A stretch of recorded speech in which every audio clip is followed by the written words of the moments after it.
So hello everyone and स्वागत है आप सबका आज के हमारे इस वीडियो में।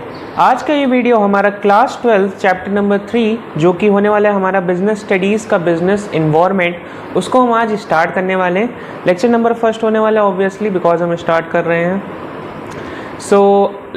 लेक्चर में आगे बढ़ने से पहले मैं बता दूं कि इस वीडियो में हम कवर क्या करने वाले हैं। इस वीडियो में हम सबसे पहले जानेंगे कि बिजनेस इन्वायरमेंट, ये जो चैप्टर का नाम है, इसका मीनिंग क्या होने वाला है, इसके क्या क्या फीचर्स रहने वाले हैं एंड साथ ही साथ इसमें इसकी क्या इंपॉर्टेंस है बिजनेस इन्वायरमेंट की, कि हमें इसको पढ़ना क्यों है, हमें बिजनेस इन्वायरमेंट की नीड क्यों है, ऐसा इसे क्यों चाहिए, हमें आखिर बिजनेस इन्वायरमेंट चाहिए ही क्यों। इन सब चीज़ों के बारे में हम बात करेंगे। बट आगे बढ़ने से पहले मैं एक बात बता दूं, ये जो पूरी हैंड रिटन नोट्स आपको दिख रही है, ये आपको free of cost Telegram channel पे अपलोडेड मिल जाएगी। जब आप ये वीडियो देख रहे होंगे तब तक ये ऑलरेडी अपलोड हो चुकी होगी नोट्स। टेलीग्राम चैनल का जो लिंक है वो आपको डिस्क्रिप्शन बॉक्स में मिल जाएगा, वहाँ पे आप जाके टेलीग्राम चैनल ज्वाइन करिए एंड नोट्स को डाउनलोड करिए एंड उसको पढ़िए और बोर्ड्स में अच्छे नंबर लाइए। अब बढ़ते हैं हमारे आज के इस वीडियो की ओर। सबसे पहला टॉपिक होने वाला है what is business environment. But सबसे पहले इस वीडियो को लाइक कर दीजिए, नहीं तो मैं आगे नहीं बढ़ने वाला हूँ। लाइक करिए, थैंक यू सो मच। अगर लाइक नहीं किया है तब भी कर दो यार, क्या ही जा रहा है, फ्री ऑफ कॉस्ट मिल रहा है सब कुछ। एंड ऑल्सो अभी तक सब्सक्राइब भी नहीं किया है तो वो भी कर लीजिए। अब बढ़ते हैं हमारा जो फर्स्ट टॉपिक है व्हाट इज़ बिजनेस इन्वायरमेंट। तो सबसे पहले जान लीजिए कि बिजनेस क्या है और इन्वायरमेंट क्या है। बिजनेस यानी कि जो हमारा धंधा होता है, जो कि एक बिजनेसमैन करता है, यानी कि हमारा जो बिजनेस होता है, व्यापार होता है, उसको हम बिजनेस कहते हैं।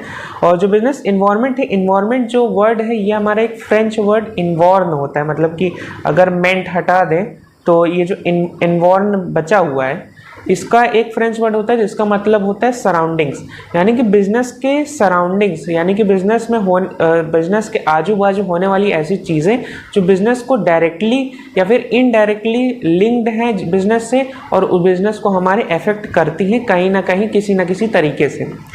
Business environment means the total of all individual institutions and other forces that are outside the control of a business enterprise, यानी कि वह सारी चीज़ें, वो सारे इंडिविजुअल्स, इंस्टीट्यूशंस या फिर कोई अदर फोर्सेस जो कि हमारे बिजनेस के कंट्रोल के बाहर हैं बट कहीं ना कहीं हमारे बिजनेस को अफेक्ट करती हैं। बट दैट में अफेक्ट इज परफॉर्मेंस, यानी कि हमारे बिजनेस के परफॉर्मेंस को अफेक्ट करती हैं।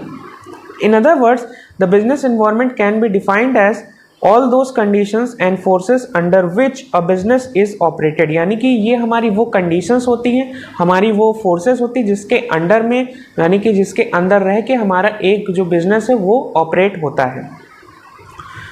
These forces affect the working of the business and it has to deal effectively with them, यानी कि हमारी जो होता है वर्किंग ऑफ द बिजनेस को अफेक्ट करता है एंड जिससे हमें डील भी करना होता है।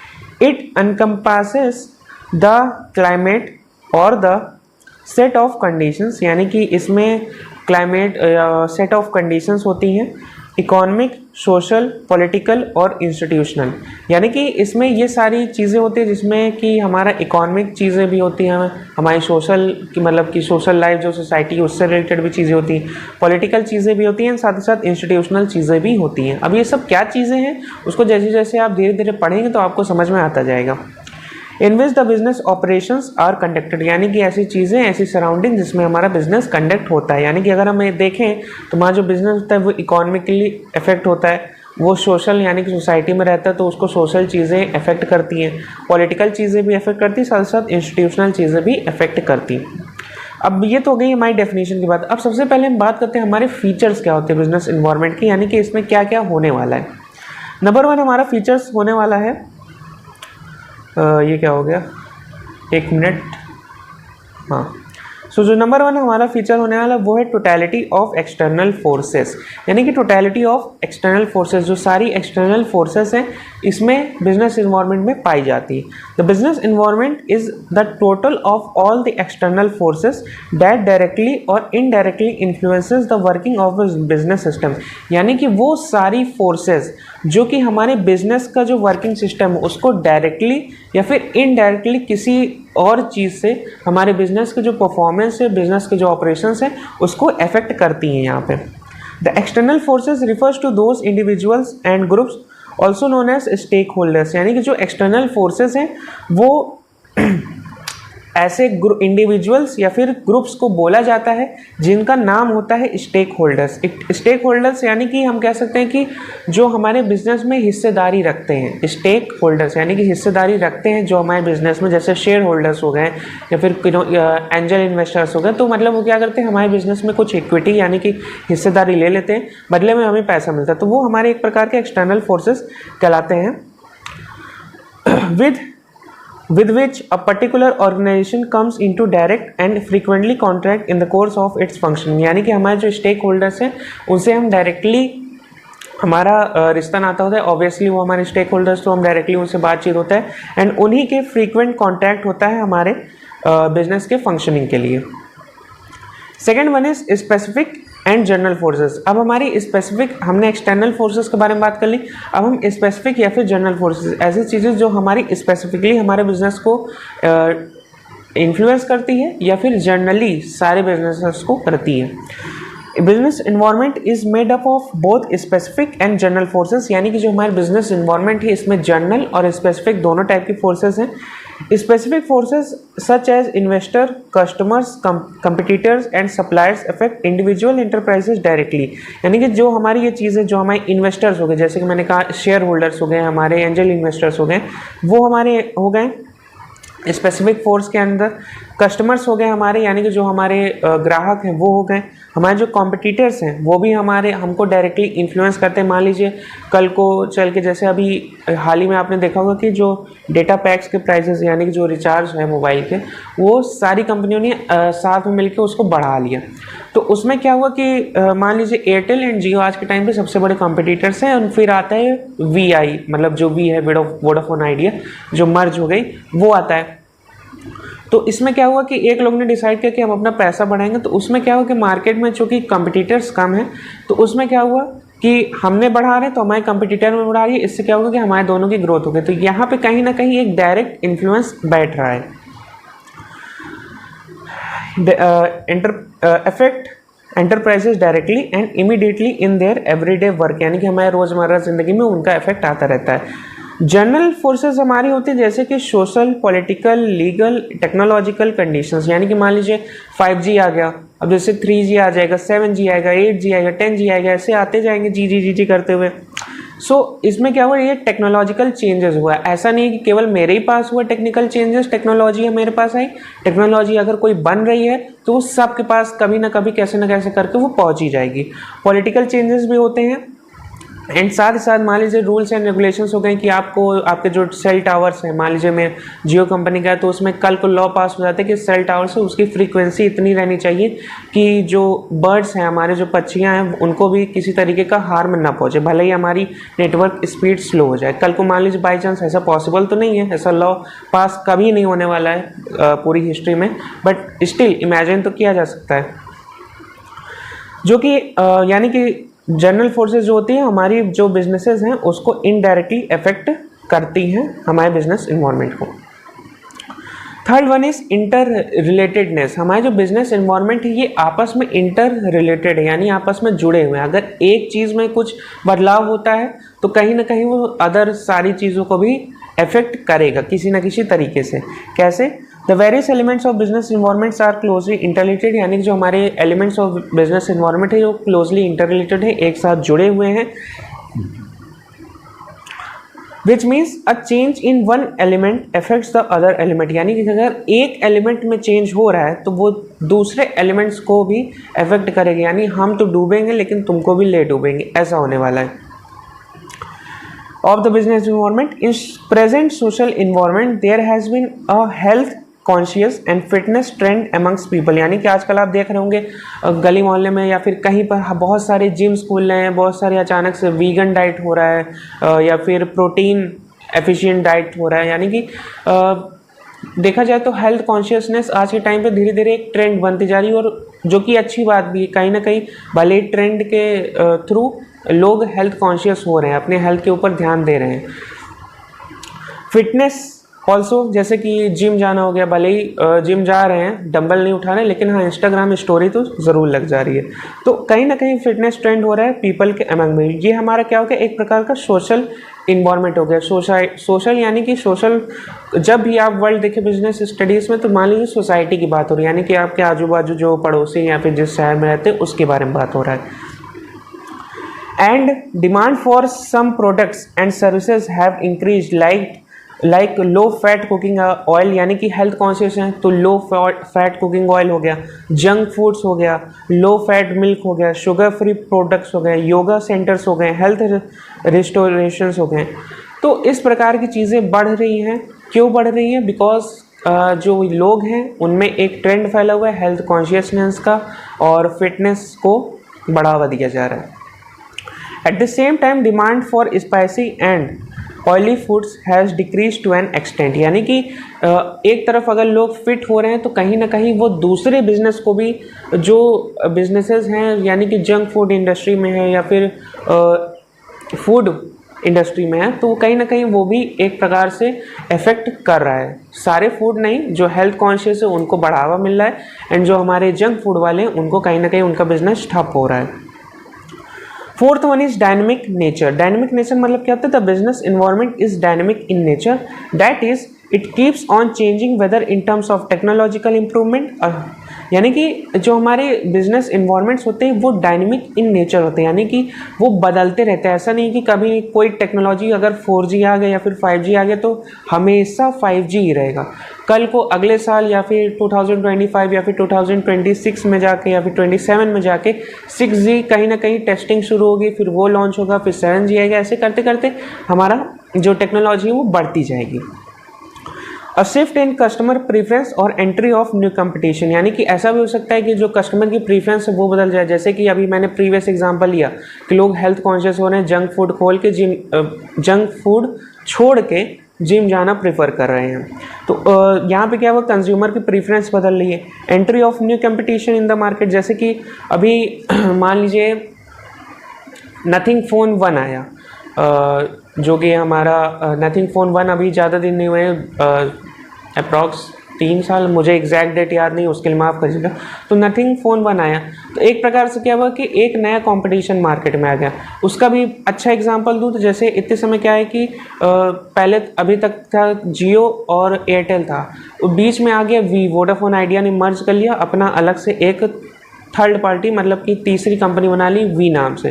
तो वो क्या हुआ कि एक नया कॉम्पिटिटर आ गया जियो और एयरटेल के लिए, ऑल्दो वो कंसीडर नहीं करते हैं उसको, लेकिन फिर भी कहने के लिए तो आ ही गया है। और new minister in the government, यानी कि नए मिनिस्टर आ गए, न्यू टेक्नोलॉजीज आ गई। Business is required to remain highly alert and adaptable so that they can survive for long period. अगर आपको लॉन्ग पीरियड में चलना है तो खुद को चेंज करते रहना होगा। जैसे जैसे हमारे आसपास की चीज़ें चेंज हो रही हैं, खुद को भी बदलते रहना होगा, यानी कि बदलाव ज़रूरी है अगर आपको ज़्यादा लंबे समय तक चलना है तो।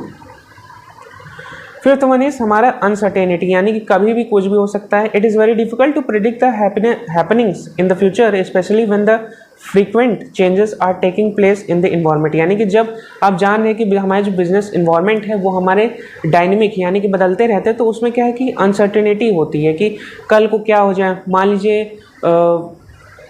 कौन सा एग्जाम्पल लूँ मैं, हाँ जैसे आप समझ सकते हैं कि अभी जो BSNL ने TCS कंपनी को दिया हुआ है कि हमारे जो 5G या 4G टावर्स हैं आप उसको ऑल ओवर इंडिया में लगाइए, एंड 4G टावर्स लगा करके उसमें 5G बैंड्स लगा करके 5G आप लॉन्च कीजिए हमारे BSNL के लिए।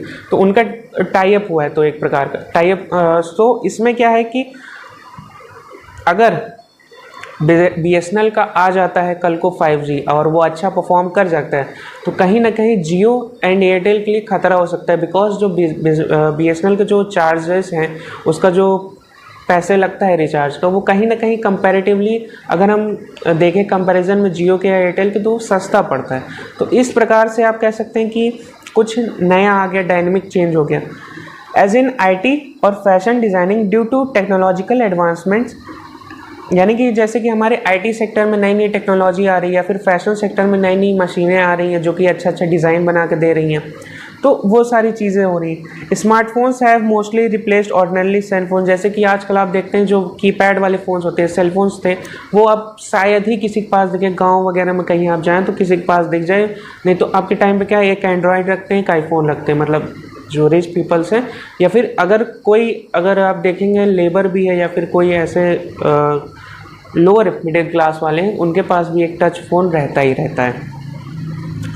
और earlier women in India use traditional attire only, यानी कि जैसे पहले आप देखते थे कि ट्रेडिशनल अटायर होता था, सूट पहनते थे, साड़ी पहनते थे, but in recent time most of them prefer western outfit, यानी कि अब क्या हो गया है कि टॉप्स आ गए हैं, जीन्स आ गई हैं, मतलब only not for womens, for mens also, यानी कि वीमेन मेंस, जैसे कि पहले ट्रेडिशनल पहना जाता था, अब बहुत ज़्यादा वेस्टर्न हम पहनना शुरू कर दिए।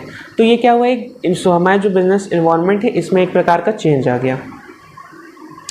And the last one is complexity. Business environment consist of numerous inter related and dynamic forces, यानी कि हमारे बिजनेस इन्वायरमेंट में तरह तरह की चीज़ें होती हैं जो कि इंटर रिलेटेड होती हैं, विच अराइज फ्रॉम डिफरेंट सोर्सेज, यानी कि जो अलग अलग जगह से अराइज होती हैं। So it becomes difficult to understand what exactly constitutes a given environment, यानी कि अगर हमें किसी इन्वायरमेंट के बारे में पता करना है तो वो किन किन चीज़ों से अफेक्ट हो रहा है, इसके बारे में पता करना कहीं ना कहीं हमारे लिए डिफ़िकल्ट होने वाला है और कॉम्प्लेक्स होने वाला है, बिकॉज बहुत सारी चीज़ें हैं जो किसी एक इन्वायरमेंट को अफेक्ट कर सकती हैं। The environment is a complex phenomenon that is relatively easier to understand in parts but difficult to know in relative influence on the functioning of the business enterprise, यानी कि हमारे जो बिजनेस इन्वायरमेंट है वो एक कॉम्प्लेक्स फिनोमिना है, and अगर हम उसको थोड़े थोड़े पार्ट करके टुकड़ों में जानना चाहें तो हमारे लिए ईजी होगा, लेकिन अगर हम पूरा तरीके से जानना चाहें, सब पूरे इन्वायरमेंट को एक तरह से जानना चाहें कि किससे किससे ये इफेक्ट हो रहा है, तो कहीं ना कहीं हमारे लिए वो कॉम्प्लेक्स होने वाला है, हमारे लिए वो डिफ़िकल्ट होने वाला है। सॉरी, फीचर लास्ट नहीं, एक और फीचर था 7 नंबर पे, relativity. Business environment is a relative concept because it differs from country to country and from one organisation to another, यानी कि ये कंट्री टू कंट्री डिफर करता है हमारे जो बिजनेस इन्वायरमेंट होते हैं, यानी कि वेस्टर्न कल्चर मतलब कि जैसे यूएसए हो गया, वहाँ पे कुछ और चीज़ें चल रही हैं, वहाँ पे कुछ और ट्रेंड्स चल रहे हैं, यहाँ पे कुछ और चल रहा है, चाइना में कुछ और चल रहा है, अगर आप जापान में जाएंगे वहाँ पे कुछ और चलेगा। तो ये कंट्री टू कंट्री डिफर करते हैं, साथ साथ कंट्री टू कंट्री छोड़िए, यहाँ तक कि एक ऑर्गेनाइजेशन टू ऑर्गेनाइजेशन में भी डिफ़र करता है, यानी कि जैसी वर्किंग जो टर्म्स हैं, जैसे कि काम करने का तरीका जियो का है, वैसे काम करने का तरीका एयरटेल का नहीं होगा। मैं जियो और एयरटेल का एग्जांपल इसलिए ले रहा हूँ बिकॉज कि ये ज़्यादातर लोगों को ईजिली समझ में आता है। अगर मैं कॉम्प्लेक्स एग्जांपल लूँगा आपके दिमाग में जाएगा नहीं, और जाएगा नहीं तो आप चैनल को सब्सक्राइब नहीं करेंगे। तो यहाँ तक अगर आप देख रहे हैं तो thank you so much, like करना ना भूलें। For example, demand for traditional wear may be high in India, but it is not static in Japan, or a shift of a preference from soft drinks to juice will be welcomed as opportunity by juice companies while the soft drinks companies take its added threat। यानी कि कल को मान लीजिए कि अभी मान लीजिए गर्मी में क्या होता है कि आप कोल्ड ड्रिंक वगैरह गर्मी हुआ तो गए कोल्ड ड्रिंक ले लिया, थम्स अप पी लिया, माउंटेन ड्यू पी लिया, और कल को जाके ये सोचिए कि अगर अचानक से लोग हेल्थ कॉन्शियस हो गए या फिर कुछ ऐसा हो गया कि जिसकी वजह से लोगों ने सॉफ्ट ड्रिंक्स जो होती है, हमारी कोल्ड ड्रिंक्स होती है, उसको पीना ही बंद कर दिया, और लोग पूरी जो मार्केट है, सारे जो लोग वो सॉफ्ट ड्रिंक्स की जगह हमारे जूसेस को पीने लगे, जो ऑर्गेनिक जूस आते हैं जैसे कि पैक्ड में भी और ऐसे जो मार्केट वगैरह में मिलते हैं उसको पीने लगे। तो यहाँ पे क्या हुआ कि जो जूस सेलर्स हैं उनके लिए तो एक अपॉर्चुनिटी हो गई, लेकिन वहीं पे जो हमारे सॉफ्ट ड्रिंक्स जो बेचती हैं कंपनियाँ, उनके लिए एक थ्रेट हो गया, यानी कि एक प्रकार का उनके लिए एक खतरा हो गया। सो यहाँ पे हमारे जो फीचर्स हैं वो भी ख़त्म होते हैं। नेक्स्ट हम बात करने वाले हैं हमारा इंपॉर्टेंस ऑफ बिजनेस इन्वायरमेंट के बारे में, बट उससे पहले पानी पी ले जाए, अभी पानी पी लीजिए, स्टे हाइड्रेटेड। हमारा इंपॉर्टेंस ऑफ बिजनेस इन्वायरमेंट, हमने बिजनेस इन्वायरमेंट क्या होता है ये जान लिया, बिजनेस इन्वायरमेंट के फीचर्स क्या होते हैं ये भी हमने जान लिया। अब हम जानेंगे कि बिजनेस इन्वायरमेंट की इंपॉर्टेंस क्या है, उसकी ज़रूरत क्या है। A business environment cannot exist in isolation, rather each business enterprises exist, survive and grows within various forces of the business environment। यानी कि जो हमारे बिजनेस जो रन करते हैं, हमारे जो बिजनेसेस हैं, वो बिजनेस इन्वायरमेंट के बिना एक तरह से आप कह सकते हैं सर्वाइव नहीं कर सकते हैं, या फिर उनको ईजी नहीं होगा अपने बिजनेस को एक्सपेंड करना। The enterprises have insignificant and no control over the environment and are left with no other alternative. यानी कि हमारे जो बिजनेस इन्वायरमेंट्स हैं, हमारे जो बिजनेसेस हैं, उनका इन इन्वायरमेंट्स पे कोई भी कंट्रोल नहीं है या फिर कोई भी किसी भी तरीके से वो इनको अफेक्ट नहीं कर सकते हैं, बल्कि वो केवल एक काम कर सकते हैं and are left with no other alternative, यानी कि इनके पास कोई और रास्ता नहीं, केवल एक रास्ता है जो कि है to adapt themselves according to these forces. यानी कि जो हमारे बिजनेस इन्वायरमेंट में चेंज हो रहे हैं, जो भी हमारे फोर्सेस में चेंज हो रहा है, उनको अडेप्ट करें एंड उनके द्वारा मतलब वो जैसे चलते हैं उनके तरह चलना सीख जाएं। A detailed understanding of the environment by the business enables them not only to identify and evaluate but also to react to these changing external forces in order to survive, grow. A good analysis by business manager, यानी कि जो हमारा अगर एक business है वो business environments की जो फोर्सेस जो चेंज हो रहे हैं, external forces, specific force, general forces, या फिर जो हमारे बिजनेस इन्वायरमेंट्स हैं, अगर उसको अडेप्ट कर लेते हैं तभी वो अपने जो बिजनेस है उसको ग्रो कर पाएंगे, एक्सपैंड कर पाएंगे। एंड इसकी जिम्मेदारी हमारी किसकी होती है? इसकी जिम्मेदारी होती है हमारे बिजनेस मैनेजर की, अगर वो एक अच्छी तरीके से एनालिसिस इन सब को कर लेता है एंड एक स्ट्रैटेजी बना लेता है कि हमें कैसे इनको अडेप्ट करना है।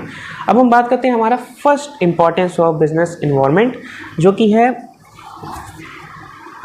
It enables the firm to identify opportunities and get the first mover advantage. यानी कि अगर आप हमारे बिजनेस इन्वायरमेंट को अच्छे से समझ लेते हैं और जो फोर्सेस में जो चेंज आ रहा है उसको जल्दी आप जान लेते हैं, तो कहीं ना कहीं आपको एक अपॉर्चुनिटी मिलती है एंड आपको एक फर्स्ट मूवर एडवांटेज मिल जाता है। फर्स्ट मूवर एडवांटेज अगर आप समझना चाहें तो याद करिए, आज से 2 या 3 साल पहले तक कोई भी इंडिया में अफोर्डेबल स्मार्टफोन्स नहीं आते। यानी कि जो आजकल स्मार्टफोन्स हैं आप उसको ऐसे फ्लिप कर सकते हैं, यानी कि फ्लिप हो गया, या फिर अगर ऐसे है तो उसको फोल्ड कर लिया। तो मुझे याद है कि पहले सैमसंग या फिर मोटोरोला किसी का तो आया था, तो जब फर्स्ट फ़ोन आया था तो कहीं ना कहीं उसके लिए एक फ़र्स्ट मूवर एडवांटेज हो गया था। फिर उसके बाद सैमसंग ने अपना फोल्ड फ़ोन लॉन्च किया जिसकी क्वालिटी अच्छी होने लगी, तो बाकी लोगों ने भी क्या किया कि उसको धीरे धीरे वीवो के भी आने लगे, मोटोरोला के भी आने लगे, ओप्पो के भी आने लगे, बहुत सारी कंपनियों के आने लगे फोल्डेबल स्मार्टफोन्स। फोल्डेबल आप कह लें या फिर फ्लिप फ़ोन कह लें, सारे तरीके से फ़ोन आने लगे। तो यहाँ पे क्या हुआ कि अगर जो भी सबसे पहली कंपनी ने लॉन्च किया था इंडिया में, मुझे नाम नहीं याद है, तो उसके पास एक फर्स्ट मूवर एडवांटेज हो गया था। जैसे कि अभी के समय अगर आपको सबसे बेस्ट एग्जांपल दूँ तो इंडिया में 4G जब आया था, तो ये आपको याद होगा जियो जब लॉन्च हुआ था तो उसने क्या किया था कि फ्री ऑफ कॉस्ट इंटरनेट बांटने लगा था। यानी कि फ्री ऑफ कॉस्ट इंटरनेट बांटने लगा तो सब लोग एक तरह से क्या हो गया कि एडिक्टिव हो गए इंटरनेट के लिए। यानी कि वो फ्री ऑफ डेटा आ रहा है, 2-2 GB 3-3 GB बिना हिसाब के इस्तेमाल करे पड़े हैं।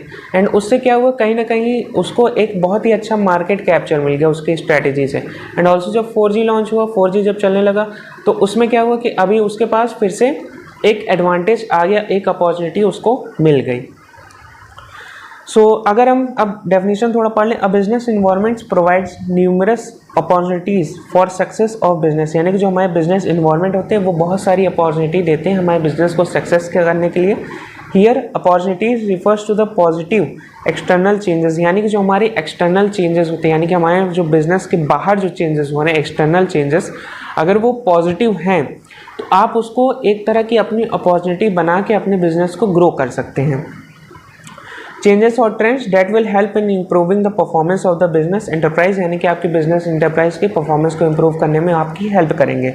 And early identification of environmental opportunity will help the enterprise to capitalise and exploit the opportunity by being the first to exploit instead of losing the opportunities to the competitors. यानी कि अगर आप पहले जान जाते हैं कि हाँ कल को जाके ये नया ट्रेंड आने वाला है, जैसे कि इतने समय क्या चल रहा है कि स्नीकर्स का बहुत ज़्यादा वो क्रेज़ चल रहा है कि जिसको देखो वाइट स्नीकर्स, रेड स्नीकर्स, या फिर नाइकी के जो जॉर्डन्स हो गए, मतलब जॉर्डन्स तो मान लीजिए वो सब रिच लोगों का है, जो स्नीकर्स हो गया उसका आजकल बहुत ज़्यादा ट्रेंड चल रहा है, आजकल बहुत ज़्यादा वो फैशन में। जो कि पहले जो एक टाइम पे आप याद रखिए कि वे भी था कि जो लेदर शूज़ आते थे, कल को मान लीजिए लेदर शूज़ का ट्रेंड चल गया कि हाँ सब लोग लेदर शूज़, जो बूट्स होते हैं हमारे लेदर वाले, उसका ट्रेंड चल गया। तो अगर कोई कंपनी ने देख लिया कि हाँ ये ट्रेंड आने वाला है या फिर ये धीरे धीरे चेंजेस शुरू हो गए एंड उसने दूसरी सारी चीज़ों को रोक के वो लेदर वाले जूते बनाने शुरू कर दिए, तो कहीं ना कहीं उसके पास स्टॉक रहेगा एंड जब डिमांड एकदम से अचानक से बढ़ेगी तो वो उसको सेल करके ज़्यादा पैसे अर्न कर सकता है। जबकि दूसरे जो उसके कंपटीटर्स होंगे तब तक वो सोच रहे होंगे कि हाँ ट्रेंड आया, चलो अब जूते बनाते हैं, लेकिन जो फर्स्ट मूवर होगा वो ऑलरेडी बना के बेचना स्टार्ट कर दिया होगा। तो ये होता है हमारा first mover advantage. Second one is helps the firm to identify threats and early warning signals, यानी कि जहाँ पे हमें एक्सटर्नल फोर्सेस पॉजिटिव हैं, हमें अपॉर्चुनिटी दे रहे हैं, वहीं पे अगर एक्सटर्नल फोर्सेस हमारे नेगेटिव जा रहे हैं तो वो हमारे लिए एक थ्रेट हो सकता है या फिर एक सिग्नल हो सकता है कि कल को जाके हमारे लिए खतरा हो सकता है। तो उसके लिए हम पहले से प्रिपेयर हो जाते हैं।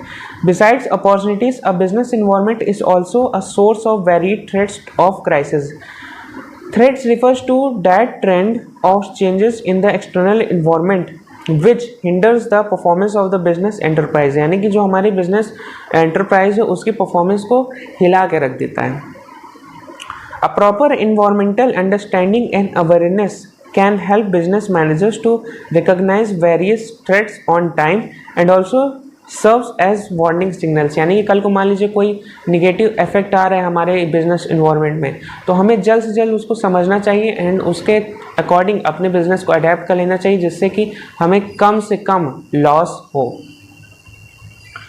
थर्ड वन इज हमारा helps in tapping useful resources.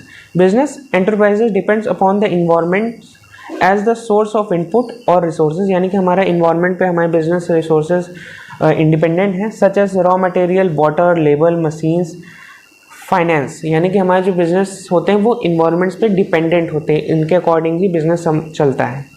And as outlets for their output goods and services, यानी कि जो हमारे इनपुट के लिए भी आउटपुट के लिए भी दोनों के लिए इन्वायरमेंट पे डिपेंडेंट होते हैं। इनपुट का भी एग्जाम्पल दिया है, आउटपुट का भी एग्जाम्पल दिया है। The business managers must design the policies that allow the enterprise to get the resources so that they can convert them into outputs, यानी कि हमारे जो बिजनेस मैनेजर्स होते हैं उनको ऐसी पॉलिसीज़ बनानी चाहिए जिनके द्वारा हम अच्छे से अच्छे इनपुट्स पा सकें एंड अच्छे से अच्छा हम आउटपुट जनरेट कर सकें। डैट कंज्यूमर डिज़ायर, यानी कि जो हमारे कंज्यूमर को जैसा आउटपुट चाहिए हम वैसा आउटपुट बना सकें। Business arranges for payment. Business arranges for payments of taxes to the government, providing reasonable and fair returns to their investors, यानी कि बिजनेस को अपने कस्टमर के डिज़ायर को भी फुलफिल करना है, गवर्नमेंट को भी टैक्स देना है, ये भी ध्यान रखते हुए हमारे जो शेयर होल्डर्स हैं उनको भी हमें रिटर्न्स प्रोवाइड करें इन फॉर्म ऑफ डिविडेंड हो गया, या फिर फुलफिलिंग कॉर्पोरेट सोशल रिस्पॉन्सिबिलिटी, हमारा CSR होता है, कॉर्पोरेट सोशल रिस्पॉन्सिबिलिटी, इसको आप आगे जाके पढ़ेंगे। ये क्या होता है कि हमारे जब भी कोई बड़े बिजनेसेस होते हैं या फिर छोटे बिजनेस पे हो गए तो हमारी एक रिस्पॉन्सिबिलिटी होती है सोसाइटी के लिए, या फिर जैसे मान लीजिए फ्री हॉस्पिटल कोई खोल दिया या फिर फ्री मेडिकल स्टोर खोल दिया, सब्सिडी देने लगे, या फिर ऐसा कुछ बेसिकली होता है हमारा, and so on.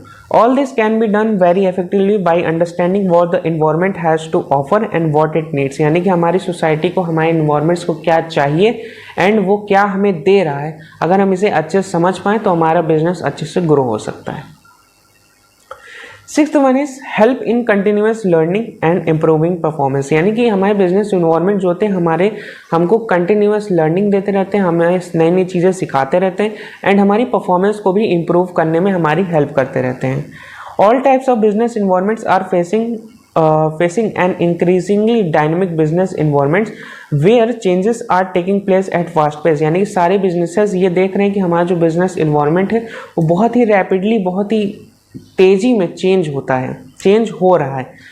Rapid changes in the technology instead global competitors, यानी कि हमारी नई नई डेली आप देख रहे हैं नई नई टेक्नोलॉजी आ रहे हैं, नए नए टाइप के स्मार्टफोन्स आ रहे हैं, किसी में 100 वॉट चार्जिंग आ रहा है, किसी में 200 वॉट चार्जिंग आ रहा है, किसी में 300 वॉट चार्जिंग आ रहा है, या फिर रैम बढ़ती जा रही, 12 GB RAM, 16 GB RAM, processor अच्छे आ रहे हैं, तो नई नई टेक्नोलॉजीज आ रही हैं। या फिर ग्लोबल कंपटीटर्स हमारे बढ़ रहे हैं, मोर डिमांडिंग कस्टमर्स आ, नए नए कस्टमर्स हमारे पास आ रहे हैं, नई डिमांड्स क्रिएट हो रही हैं। लो ब्रांड लॉयल्टी, यानी कि हमारी जो ब्रांड की जो लॉयल्टी वो धीरे धीरे कहीं ना कहीं कम होती जा रही है। Division and sub division of markets are just few of the images that describe the present business environment, यानी कि ये हमारी कुछ ऐसे एग्जांपल्स थे जो कि हमारे दर्शाते हैं कि बिजनेस इन्वायरमेंट कैसे चीज़ों को अफेक्ट करता है। And the future of the business environment is closely associated is with what is happening in the environment, यानी जो हमारे बिजनेस इन्वायरमेंट का जो फ्यूचर है वो एसोसिएटेड है इस चीज़ से कि हमारे फोर्सेस या फिर जो हमारे बिजनेस इन्वायरमेंट में क्या हो रहा है, जो आज चेंजेस हो रहे हैं कल को वो हमारा फ्यूचर होने वाला है। अगर पॉजिटिव चेंज है तो हमारे लिए एडवांटेज होगा, अगर नेगेटिव चेंज है कल को हमारे लिए वो थ्रेट हो सकता है। So the business environment that continuously monitors the environment, यानी कि ऐसे बिजनेसेस जो इन्वायरमेंट को कंटिन्यूसली मॉनिटर करते रहते हैं कि कौन सा ट्रेंड आ रहा है, कौन सी चीज़ें, कौन सा ट्रेंड जा रहा है, तो उन सब चीज़ों को मॉनिटर करते रहते हैं और उन सब चीज़ों को अडॉप्ट करते रहते हैं इन सूटेबल वेज ऑफ एक्शन, यानी कि अच्छे से उन चीज़ों को देखते हैं, पढ़ते हैं, अडॉप्ट करते हैं based on their environment learning experience will be the one two succeed in the market for a longer period, यानी अगर आप चेंजिंग बिजनेस इन्वायरमेंट को, जैसा कि स्टार्टिंग से मैं कह रहा हूँ, चेंजिंग बिजनेस इन्वायरमेंट को अच्छे से आप समझ रहे हैं, उसको अडॉप्ट कर रहे हैं, तभी आप अकेले मार्केट में खड़े रहेंगे एंड कल को लॉन्ग टर्म तक आप जा पाएंगे। अगर ऐसा नहीं होगा तो 2-3 साल में आपका बिजनेस ठप होके बंद होने वाला है। तो यहाँ पे हमारा जो आज का लेक्चर है, लेक्चर नंबर 2, वो एक प्रकार से ख़त्म होता है। बट जाने से पहले नोट्स जो हैं टेलीग्राम चैनल पे हैं एंड यहाँ तक अगर आप देख रहे हैं तो thank you so much. I hope ये आपको वीडियो अच्छा लगा होगा तभी आप यहाँ तक देख रहे हैं। सो लाइक कर दीजिए अगर आपने अभी तक नहीं किया है। ऑल्सो कॉमेंट कर दीजिए जो भी आपको डाउट हो या फिर कोई सजेशन हो या फिर कोई फीडबैक हो। मिलता हूँ मैं यहाँ से अगले वीडियो में, तब तक के लिए अपना ख्याल रखें, अपने माँ बाप का ख्याल रखें। जय हिंद।